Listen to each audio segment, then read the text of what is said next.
আসলে আজকে সুন্দর একটি সকালে সুন্দর একটি দৃশ্য ট্রেনের খুবই সুন্দর জয়দেবপুর রেল স্টেশনে ছেড়ে চলে যাচ্ছে।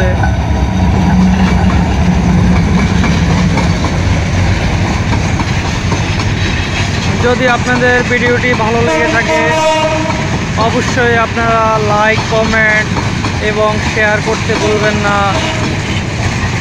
আপনারা চাইলে আমাদের চ্যানেলটি সাবস্ক্রাইব করে রাখবেন।